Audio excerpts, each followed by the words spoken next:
Hey everybody, welcome back to A Goat and a Fox Talk About Movies. I'm Daniel Goldhorn. And I'm Reynard.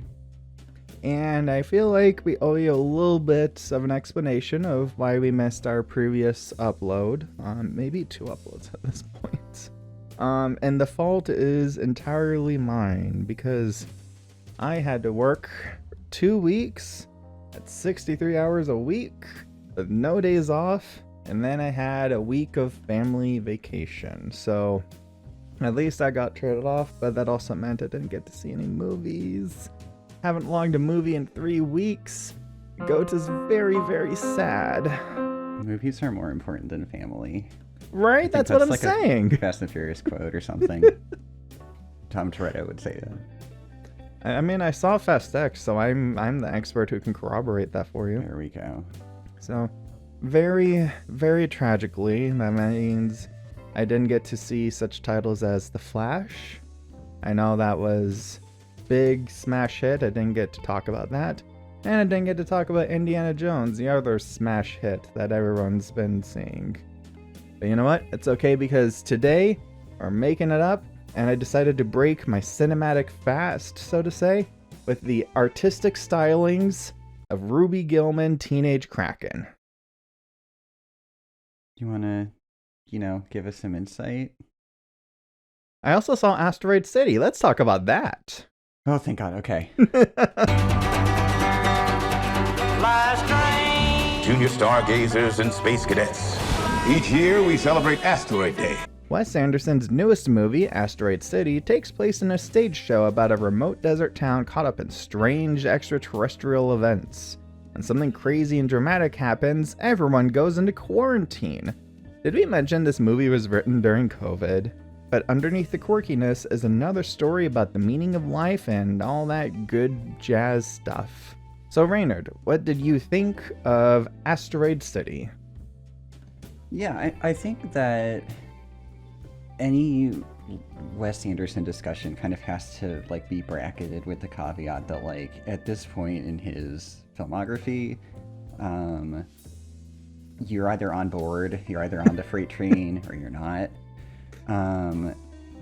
So within that sort of realm, I enjoyed the film. I think that it's one of his better films in recent years. He's kind of gone on this path where he vacillates between making a movie and kind of bordering on self-parody in a sense, and I think that this felt more sincere than say French Dispatch. So overall I enjoy it. I think it's got some interesting stuff that we can kind of pick apart. Yeah, he's one of those directors where I haven't seen all of his filmography. I still have kind of an incomplete picture of it. But I haven't seen a movie of his yet that I've disliked. There's some that I've liked more than others. There's times where I feel like his style and his storytelling has worked better than other times. But I feel like even at his weakest points that I've seen, he's still interesting. And I always appreciate it. I'm okay, I'm gonna go sit down to this. And at the very least, it's not going to be a boring experience. And sure enough, I would agree with it. I think this is one of his upper tier movies. Especially in recent releases. Yeah, it's definitely, like you're saying, with Anderson, he's one of those very stylistic auteurs who's got his specific lane in, and if nothing else, we're okay, well, I'll get some really nice production design and maybe Bill Murray, except not this time. I think Bill Murray is actually in a bit of trouble. I think did he get canceled or something? I think he got Me Too. Ew. That's not surprising. I've never quite understood why he's such this why he's viewed as this adorable father figure guy, when I've always kind of felt him a little off, but he's not in this movie. At least we just have Adrien Brody and Edward Norton, two very normal human beings. Yeah. But one of the things that's interesting, so kind of this is a movie where I was trying to kind of put together this outline here, and I was having trouble kind of figuring out where to begin, because a lot of elements in this movie are kind of spread out across it. So trying to tease them out and put them in order for a discussion kind of means you have to tell the story out of order. But when you do that, then it's like, I don't know, it's really kind of tricky to tease apart. But focusing on kind of the framing device, again, the movie is presented as like a television program that's an adaptation of a stage play. And one of the things that I found interesting about this framing device is that you look at something like the Grand Budapest Hotel, which is like a woman reading a book from an author who had an interview with somebody else who knew the guy who knew Zero, basically. Mm-hmm. And you can kind of like, that's a really interesting like kind of aspect to it, but you can also talk about that movie without bringing it up, and you don't really lose that much from the discussion. Whereas here, the framing device basically is the real story that is being told, whereas what's happening in Asteroid City, which is like a fake story within the movie, that's kind of like, it's almost like a parallel to the real world stuff that's going on. Yeah, it's like where Grand Budapest is more of like a Matryoshka doll, I guess. Like kind of, there's I think 3 timelines that are kind of like interwoven.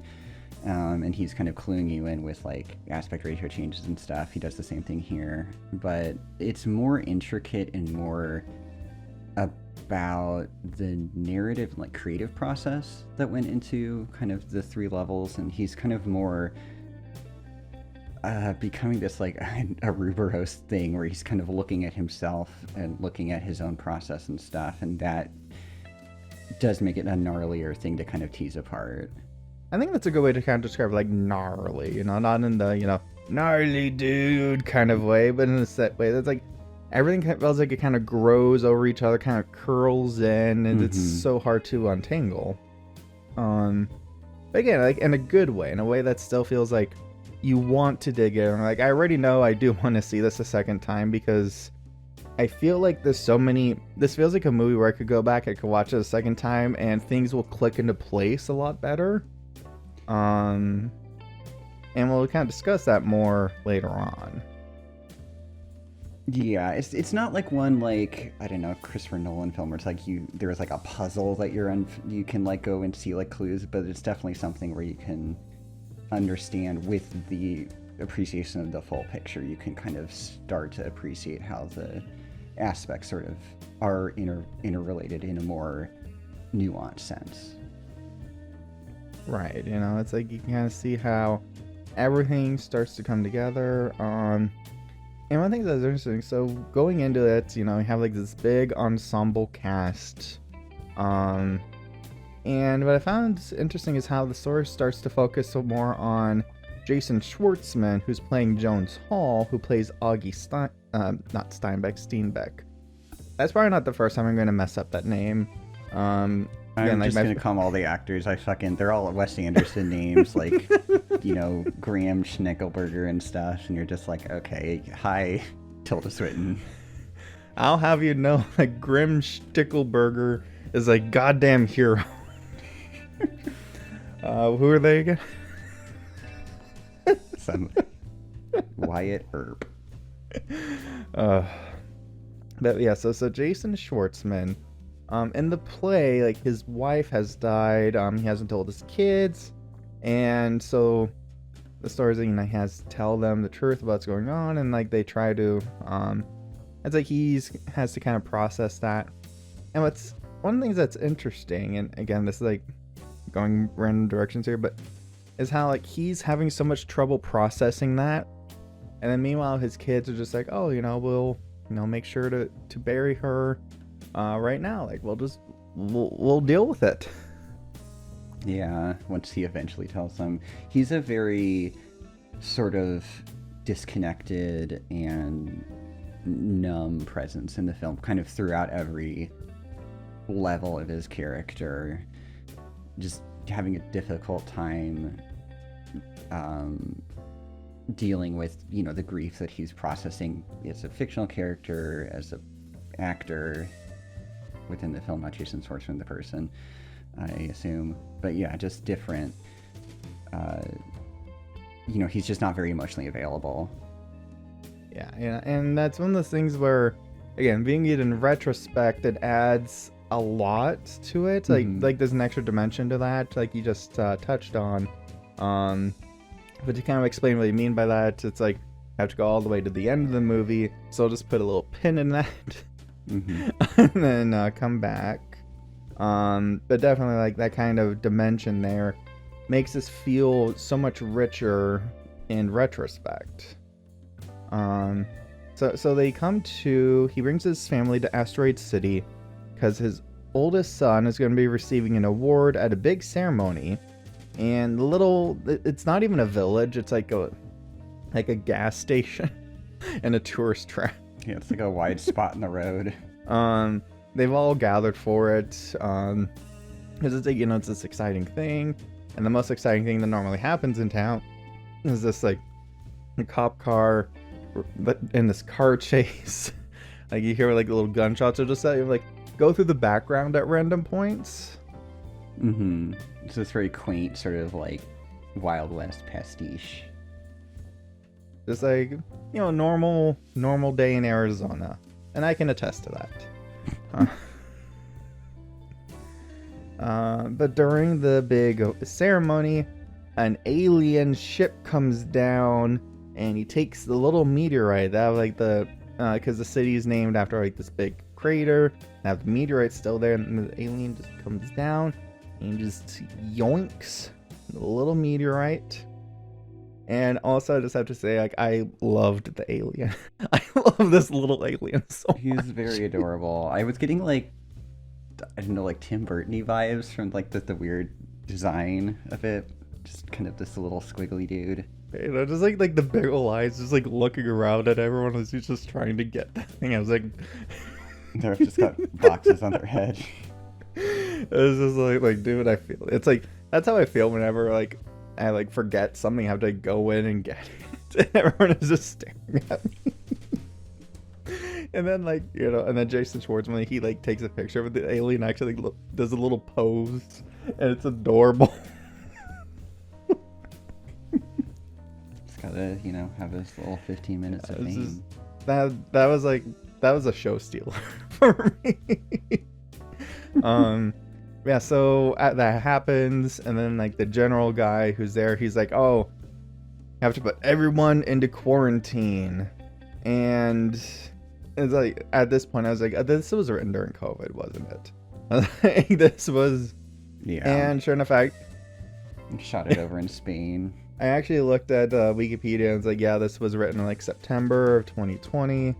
And you can kind of see it, like, not just through, like, dropping the buzzwords of quarantine, thing like that, but a number of, like, really important scenes happen where, like, Schwartzman and Scarlett Johansson, she plays this like this big star, both, like, in the quote-unquote real world and also within the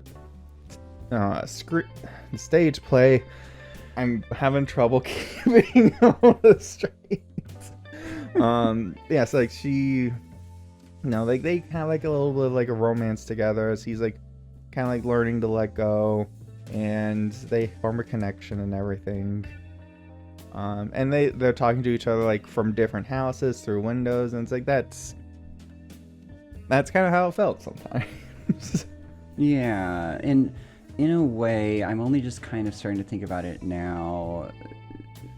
One thing, and again, we're kind of jumping around, one thing that I did have a little bit of a hard time with this film was it has that, like, very Wes Anderson, like, cadence to this dialogue, which can be cute, it can be annoying, it can be kind of either weirdly enhance the emotion of a scene or kind of drain it away. And I was kind of getting that from a lot of Jason Schwartzman. Like, again, I understand why he's doing that, because he's, again, this very absent character, intentionally so, because that's how he's processing these traumatic and, sad events in his life.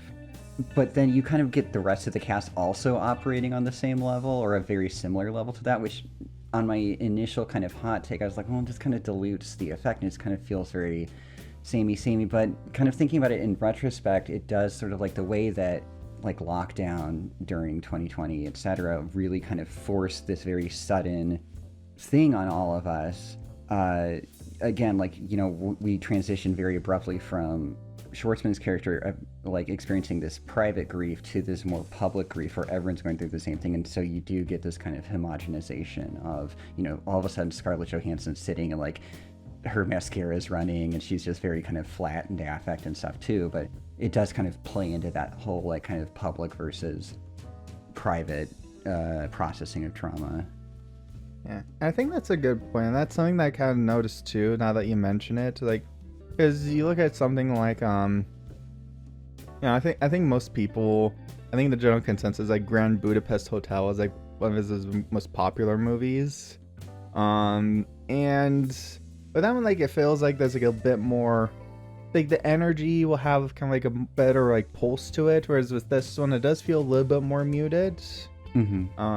And maybe like better pulse isn't necessarily the right word, but like there's like a bit more engagement to it, and like with this one it's a little bit more subdued, and it, you know, it does work like in some aspects, like you said, kind of capturing a certain feeling, but in other aspects where it's like you said, the dialogue sometimes it can feel like, you know, sometimes it can get a little too Wes Anderson. It's you know, where it can get a little bit hard to be like, there's a few times where I thought, what did they just say? Was that like an important thing, or is it just like a little gag? Yeah. And I think that's just kind of like the deal with this kind of, with his kind of style, where you know, like obviously it's really nice to have, but if it goes like too far, then it can start to hamper the movie a little bit. And I feel like the very best of his works are the ones where he finds that sweet spot where the story unfolds in a way that, you know, it's just conventional enough that we can kind of pick out things, like latch onto them, but then it still has the character that he's known for. Yeah, there's a lane that this all works in, and I think this one does kind of mostly find its way into that balancing act. Yeah. But it does waver. So another thing that's go ahead. I'm just saying, especially with something that has such a complicated structure, which we're kind of starting now to unfold. Yeah, we'll kind of start unpacking that here, because as the movie unfolds, as the stage play, as the Asteroid City unfolds, we also see these like behind the scenes stuff where we get information about how like Jason Schwartzman's character met Edward Norton, how he got the role, and also that they were gay lovers. The plot twist. I know, the gay plot twist. And an interesting effect of kind of seeing these behind the scenes stuff is that it's always near the front of your mind that the story we're seeing, the Asteroid City, isn't real. And again, like you look at like Grand Budapest Hotel, where the most it oscillates to between is showing us like the story, and then like Zero as an older man, kind of recounting everything, but it still keeps us pretty close to that main action. Whereas with this one, and you know, it kind of reminds us more of like, okay, so what we're seeing isn't real, so what's maybe the subtext of it? Yeah, you know, and that's something that was really interesting to me, was there's always artifice with these films of his, and it's very apparent in, you know, you can see a stage when they're in the black and white sequences, either like the kind of TV documentary program thing, or like the rehearsal process or the creation process. But in the play itself, it's the most real aspect of the film. It's, you know, we're not on an obvious set. We're not seeing like the corners of it all. It feels like a play where disbelief is perfectly suspended. Like the alien is like some little like stop motion puppety thing rather than it being Jeff Goldblum in a costume, but you do see that costume later on, so you know that if I'm watching this as a literal theatrical audience member, I would see a dude in a costume, but instead when I'm experiencing the play, I'm seeing a UFO come down with no like fly or anything like that, and then an alien. So it's like this is in a way the most perfect realization of this creative vision. And I really like that kind of the idea of it being like this heightened reality, more than like what an audience member seeing the stage play would witness.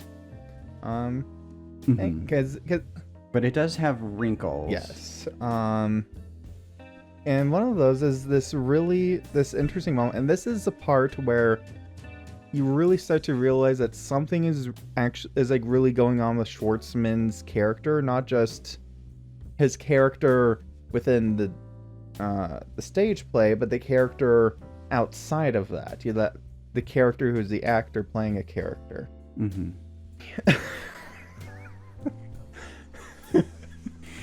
Oh my god! Think about it. Just accept it. I feel like I would have an easier time talking about Tenet at this point. So we'll refer to Jason Schwartzman Prime. Jason Schwartzman. Which one's Prime? We're gonna need a mathematical equation. Oh. I'll send it to you via a carrier pigeon, as Wes Anderson would have wanted. Yeah. So there's this part where Schwartzman, he's talking to Scarlett Johansson in the stage play, and they're like talking like through the window, and there's this little stovetop burner, and he's been cooking on it, and he looks out and he puts his hand on it. And you hear like this hiss, and he's like, "Ow, ow!" And Scarlett Johansson's like, she's shocked, and it was interesting because it kind of in that moment it broke, like you were saying that the kind of the cadence of the movie, the Wes Anderson kind of cadence, kind of broke that, and she's like, "You burned your hand for real," and in that moment it's like they just broke character. Mm-hmm. And I was like, that was that moment I was like, okay.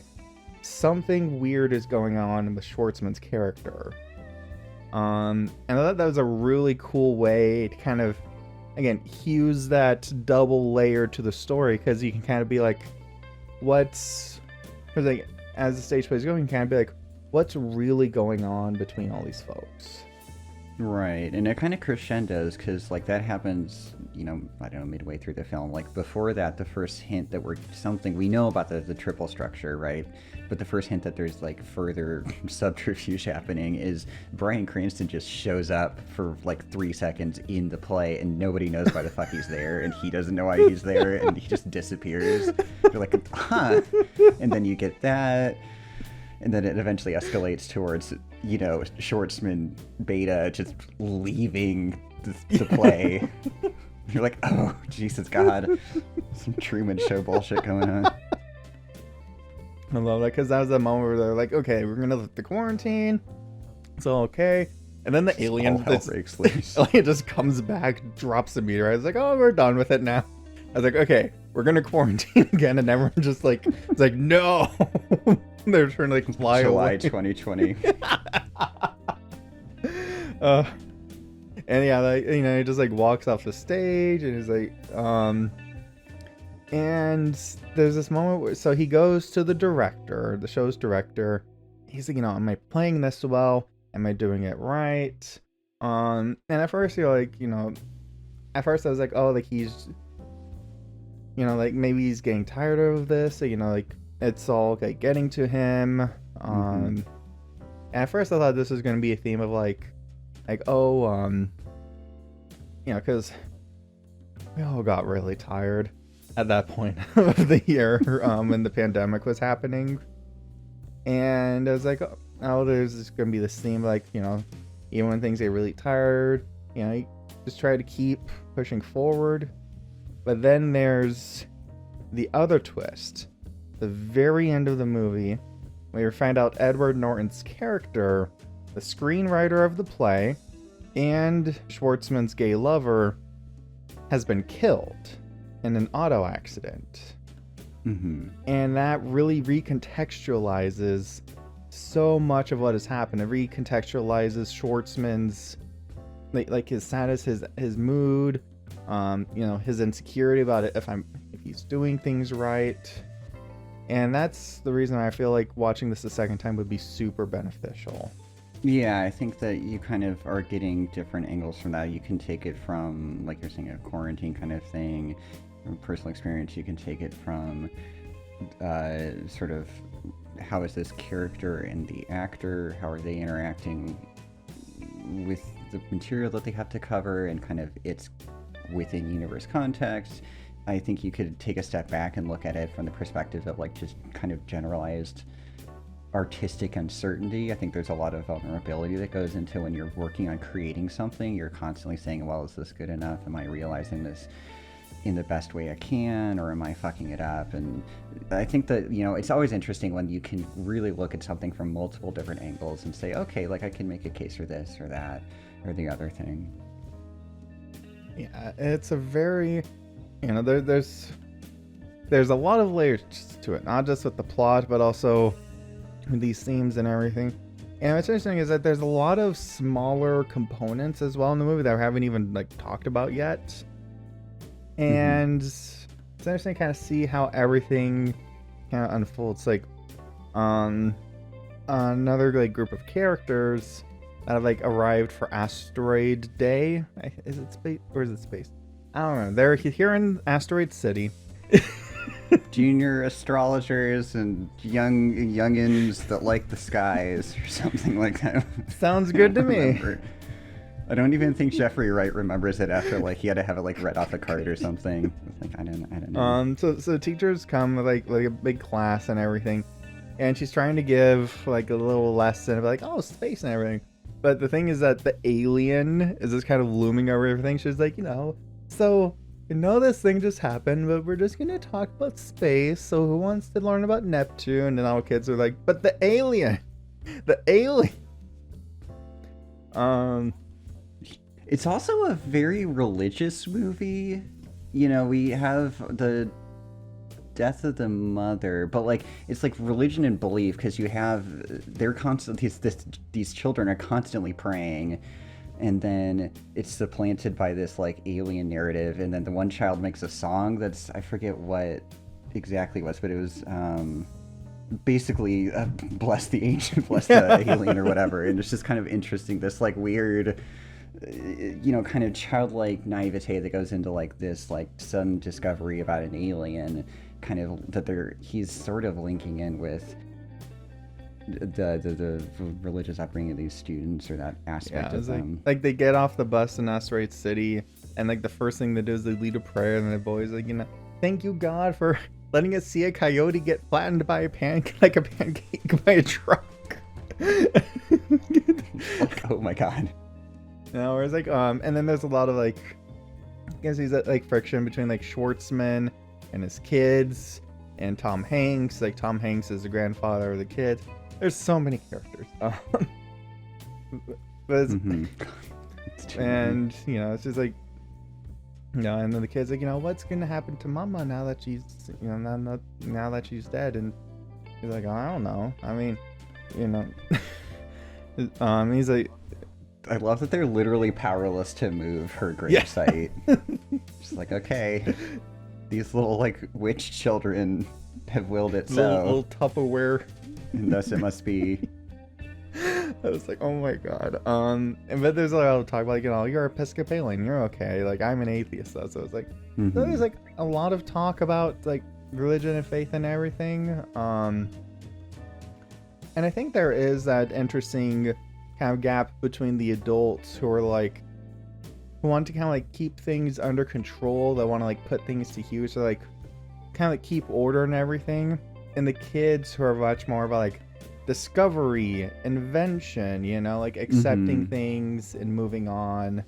Like another aspect of that is, again, with the what did you say it was? The junior space rangers and kids who like looking at the sky day. it's all about like, there are these fancy inventions that came up, and they're like, oh, you're so smart, here's your little ribbons and everything. Every award is like a different kind of award, because of course it is. That's a Wes Anderson-y kind of a thing to do. Mm-hmm.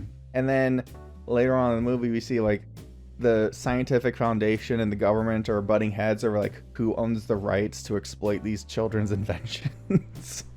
I thought it was going to end with like Liev Schreiber like vaporizing somebody. I was like, oh god, is this going to take a turn?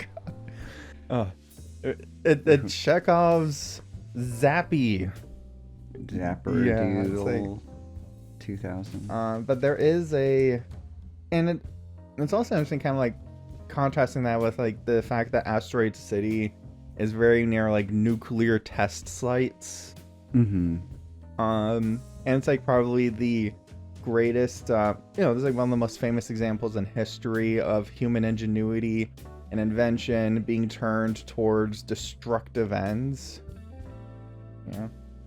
I wonder if anyone will make a movie about that. I don't know. You think it'd be?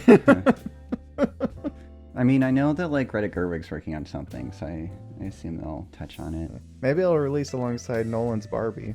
I mean, we need something to like counter that existentialism. But I think to that end, it is interesting. Like you have, like you're saying, the angle of the co-opting of intellectual property, I guess, and weaponization of ideas by the government.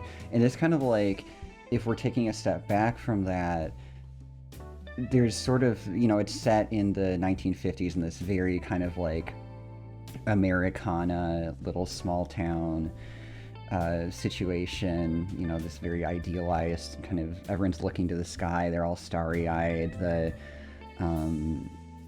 there's also, and it doesn't go, I can't believe I'm making this comparison, it doesn't go anywhere near as far as it, but I was kind of thinking about David Lynch's Blue Velvet a little bit during that. Like the opening of that, where it's like the firefighter like waving on the fire truck with the Dalmatian, and there's like white picket fences, and it like pans down, and under the earth there's like ants killing each other.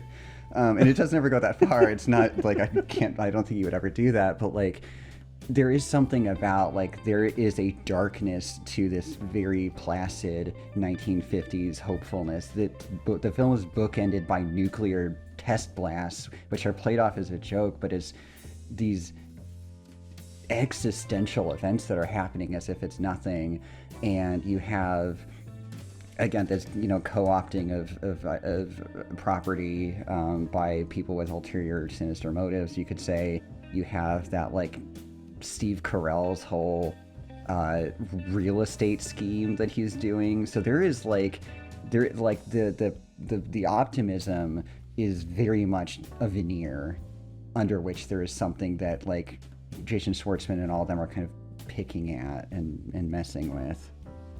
I think that's a really good way to kind of approach things, like from that veneer of again, like you said, that 1950s Americana, the optimism, the idea of like human ingenuity and everything, and how those things aren't really valued. It's more just how can they be used then, like you said, the real estate scheme where it's just like, oh, you can buy a plot of land from a vending machine.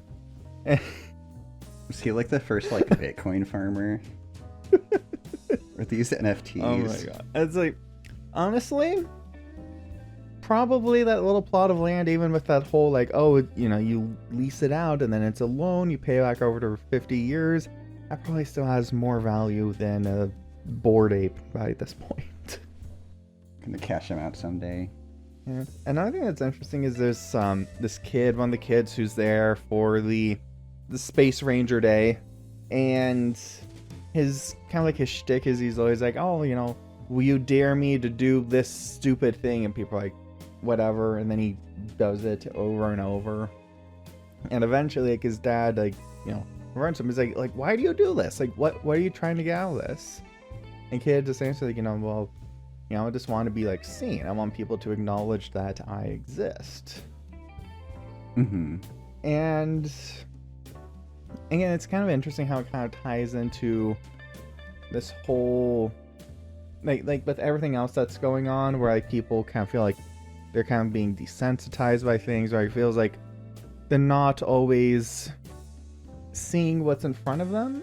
Again, it's like, you know, it's like, oh, the kids, their inventions, but all they really see is, oh, how can we put this to work for Uncle Sam or to make money? You know, or Schwartzman, who's, you know, he feels like he's just kind of maybe he's going through the motions, or like he is having trouble finding like a motivation for himself, I guess you could say, you know, to the point where like he burns himself on that hot griddle. Yeah.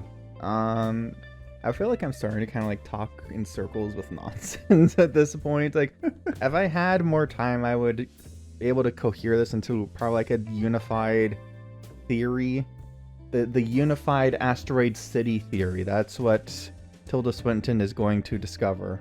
That's what she's going to publish. That's going to be her winner of the Nobel. That's going to be the cosmic flirtation thing that she said she was going to find.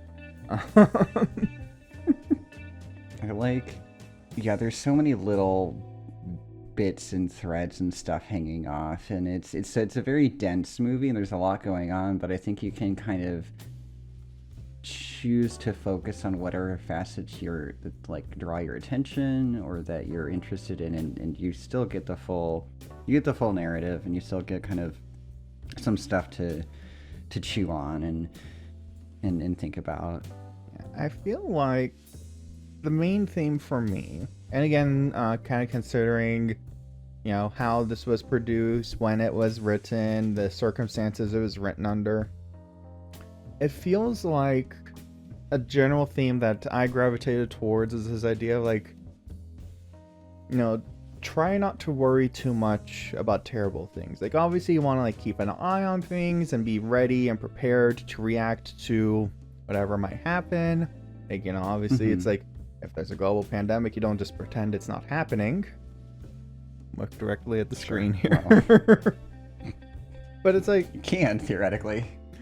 But basically, because in the movie, like, even when it's something as like cataclysmic and eon defining as First Contact happens, the little car chase is still going around the town. Like, life is still going on.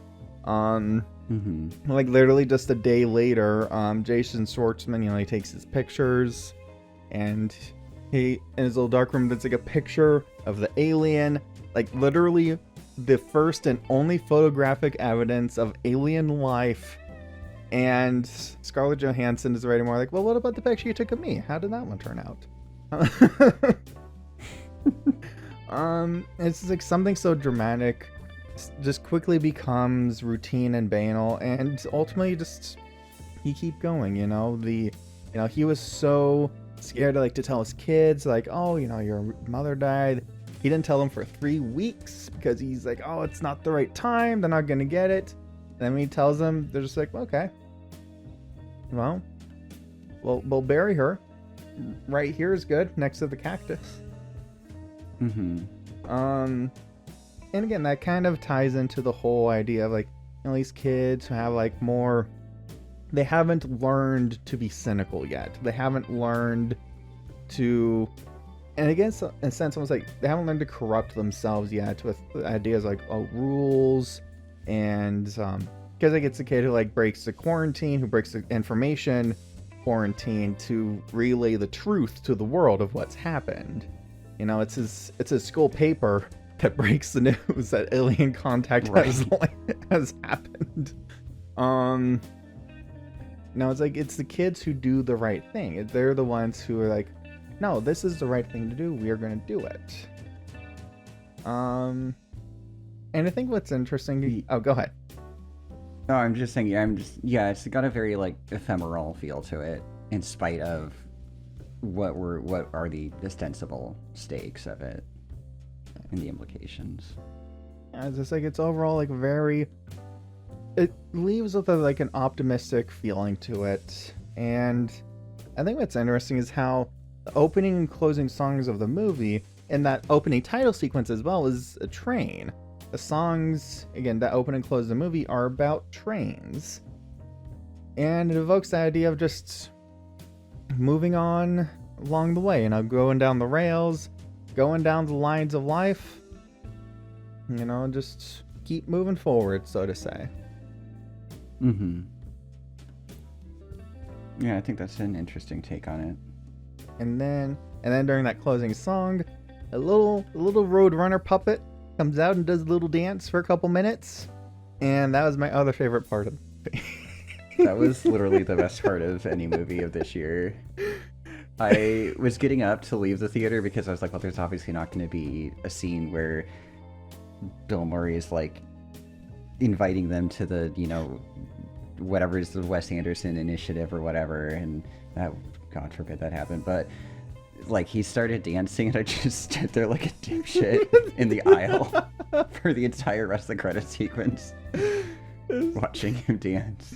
It was amazing. I loved it. I loved that little guy. Someone had a Fantastic Mr. Fox to scratch again. It's like, I need to make some more puppets. I know.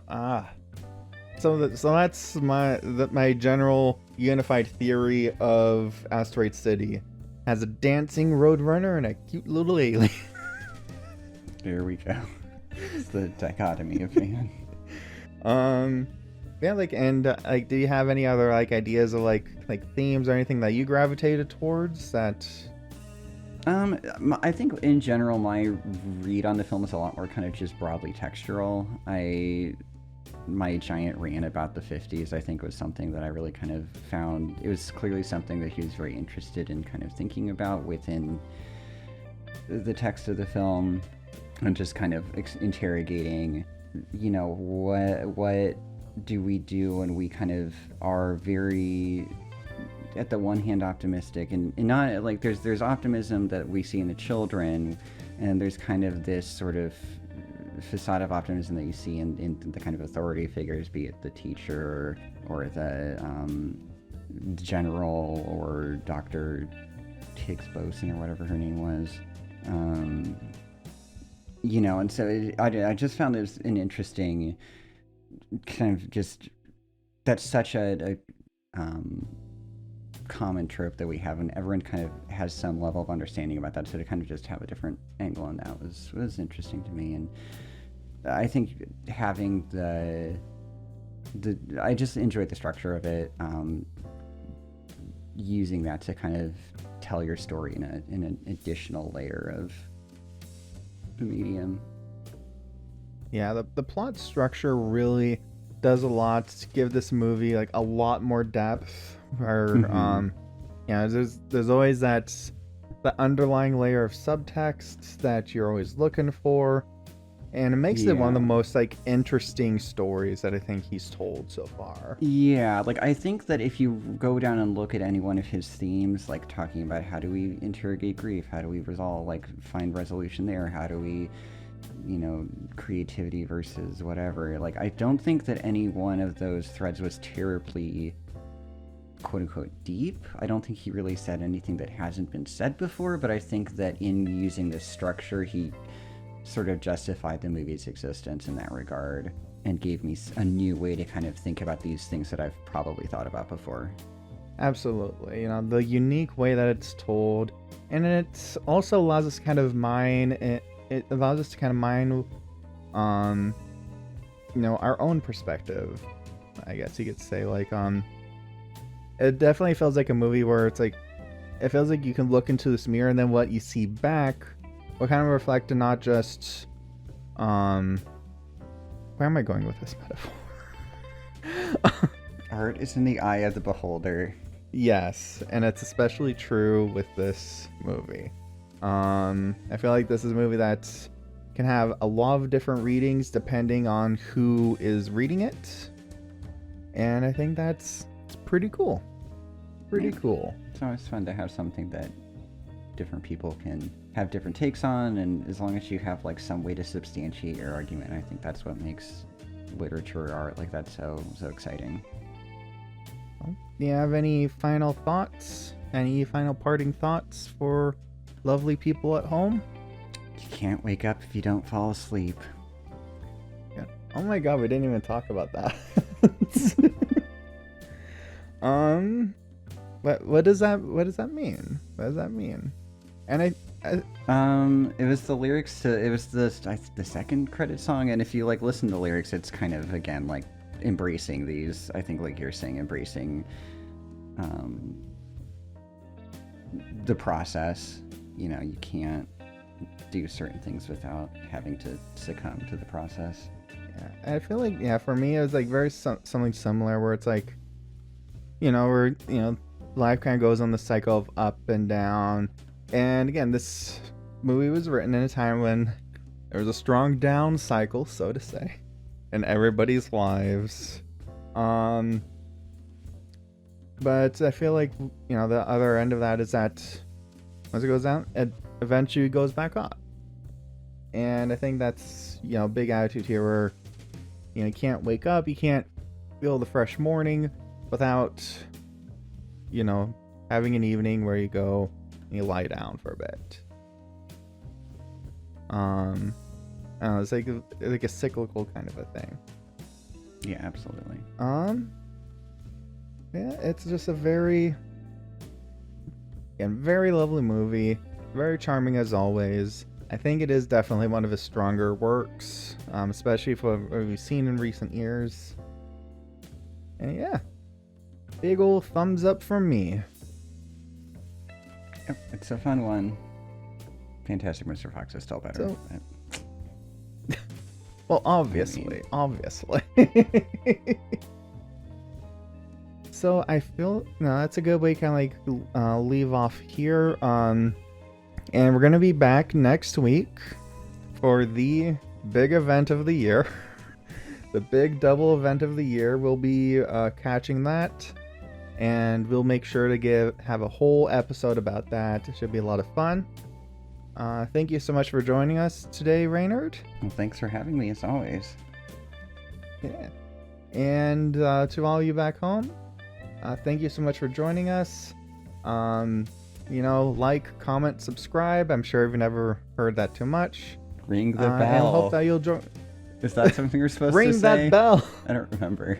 Ring the bell. And yeah, we'll see you in the next episode. Goodbye. Bye.